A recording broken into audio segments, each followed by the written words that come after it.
Le livre de Jérémie, chapitre 52. Sédécias avait 21 ans lorsqu'il devint roi, et il régna 11 ans à Jérusalem. Sa mère s'appelait Amutal, et c'était la fille de Jérémie, de Libna. Il fit ce qui est mal aux yeux de l'Éternel, entièrement comme l'avait fait Joachim. Cela arriva à cause de la colère de l'Éternel contre Jérusalem et contre Juda. Il était si irrité qu'il voulait les rejeter loin de lui. Sédécias se révolta contre le roi de Babylone. Alors, la 9e année du règne de Sédécias, le 10e jour du 10e mois, Nebuchadnezzar, le roi de Babylone, vint avec toute son armée attaquer Jérusalem. Ils installèrent leur camp devant elle et construisirent des retranchements tout autour d'elle. Le siège de la ville dura jusqu'à la 11e année du règne de Sédécias. Le 9e jour du 4e mois, la famine était si forte dans la ville qu'il n'y avait plus de pain pour la population du pays.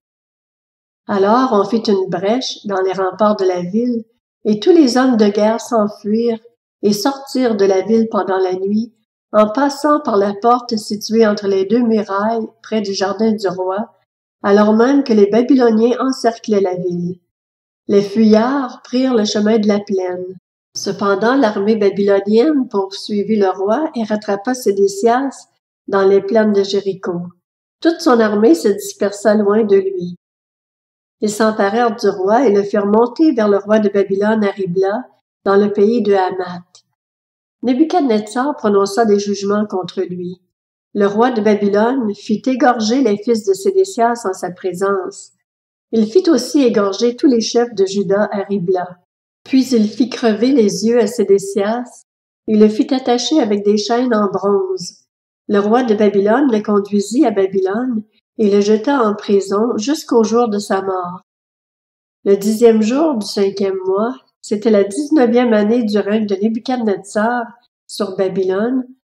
Nebuzaradan, le chef des gardes qui était au service du roi de Babylone, pénétra dans Jérusalem. Il brûla la maison de l'Éternel, le palais royal et toutes les maisons de Jérusalem. Il livra aux flammes toutes les maisons d'une certaine importance. Toute l'armée babylonienne qui accompagnait le chef des gardes démolit la totalité des murailles formant l'enceinte de Jérusalem.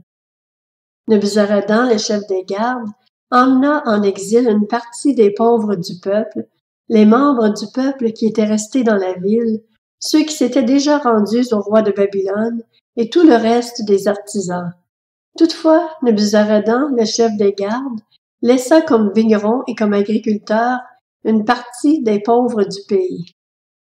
Les Babyloniens brisèrent les colonnes en bronze qui étaient dans la maison de l'Éternel, ainsi que les bases et la cuve en bronze qui s'y trouvaient, et ils en emportèrent tout le bronze à Babylone. Ils prirent les cendriers, les pelles, les couteaux, les coupes, les tasses et tous les ustensiles en bronze qu'on utilisait pour le culte. Le chef des gardes prit encore les bassins, les brûle-parfums, les coupes, les cendriers, les chandeliers, les tasses et les gobelets, aussi bien ce qui était en or que ce qui était en argent. Quant aux 2 colonnes, à la cuve et aux 12 bœufs en bronze qui servaient de base, ceux que le roi Salomon avait fait pour la maison de l'Éternel, il était impossible de peser le bronze de tous ces éléments. La hauteur d'une colonne était de 9 mètres, et l'on pouvait en faire le tour avec un cordon de 6 mètres. Elle était creuse, derrière une épaisseur de bronze de 8 centimètres.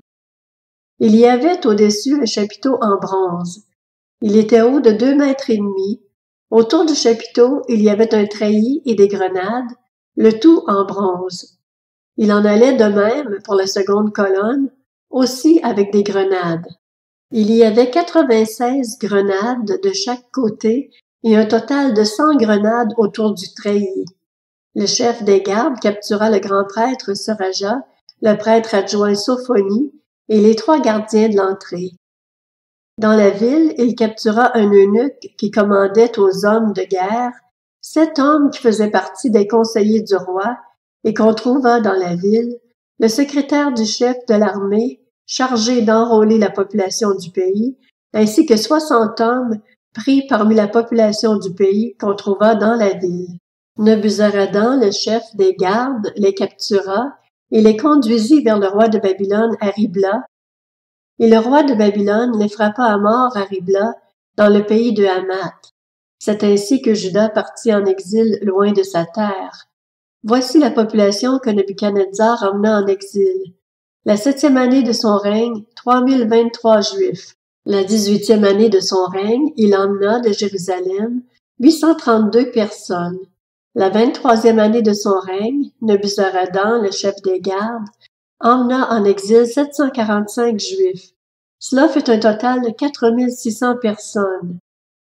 La 37e année de l'exil de Joachim, roi de Juda, le 25e jour du 12e mois, Evil-Merodach, le roi de Babylone, releva la tête du roi de Juda Joachim et le fit sortir de prison. C'était la première année de son règne. Il lui parla avec bonté et lui donna une place supérieure à celle des autres rois retenus avec lui à Babylone. Il lui fit changer ses habits de prisonnier, et Joachim mangea à sa table tout le reste de sa vie. Le roi de Babylone pourvut constamment à son entretien journalier durant tout le reste de sa vie jusqu'au jour de sa mort.